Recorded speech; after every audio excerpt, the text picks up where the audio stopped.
I think that the whole surrounding and life of the patient in the community is the best setting in which we can address the patient's needs holistically. And although hospital medicine is really important and has its place, there are things that we're not able to adequately address in hospital medicine.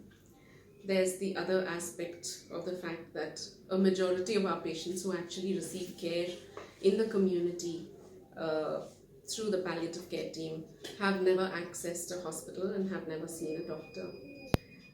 And so they still have access to holistic care when the palliative care team goes visiting their homes.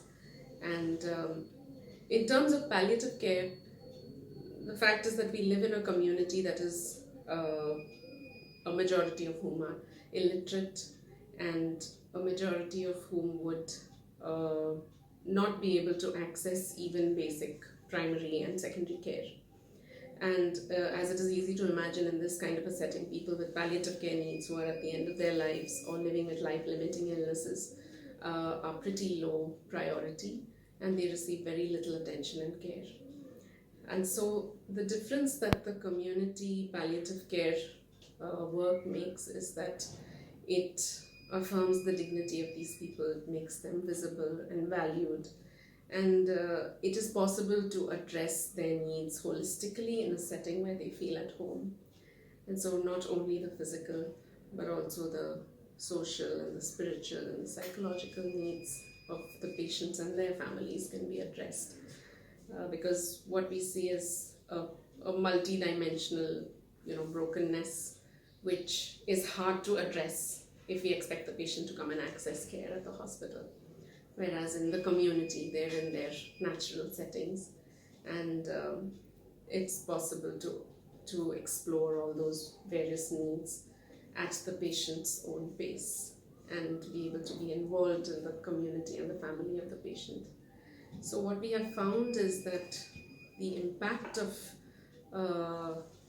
community, the home-based palliative care services, really huge, not only for the patient, but also for the family and for the community at large.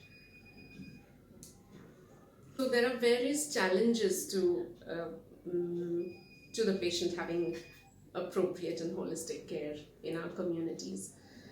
Some of those challenges are linked to a lot of dependence on indigenous treatments for various illnesses, and also a lack of being able to access appropriate care. As a result, there are a lot of misconceptions about the illnesses. For example, there's a large number of people have this misconception that cancer is infectious or contagious, because of which often people who are already in physical pain and haven't received appropriate treatment are also isolated within their own families.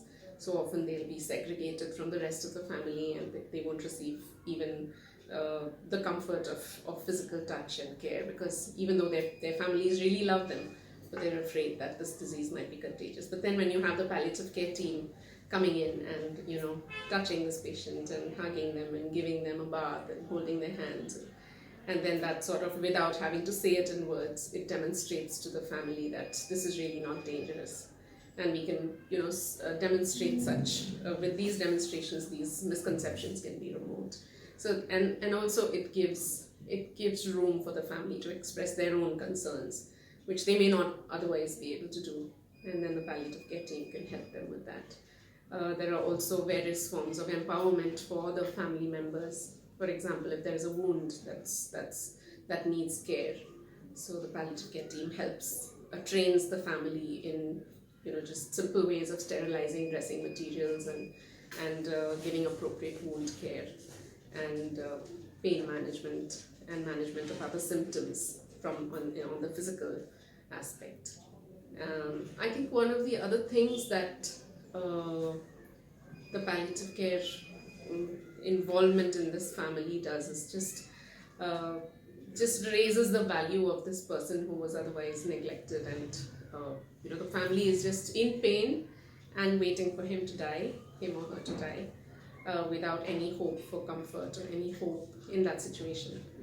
But then the team coming in sort of once the physical aspect is taken care of, and there are friendly and happy conversations, and there are talks about hopes and dreams and desires of the patient. It helps the family to also add to that, and enables them to sorry it enables the family to be able to address those needs of the patient.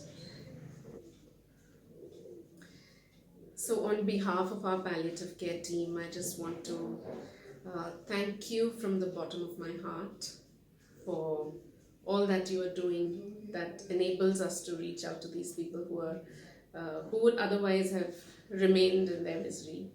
And although there is a lot of ground still to cover, we are so grateful for all that we've been able to do, and we are very, very grateful for your partnership and for your love and for your care. Thank you so much.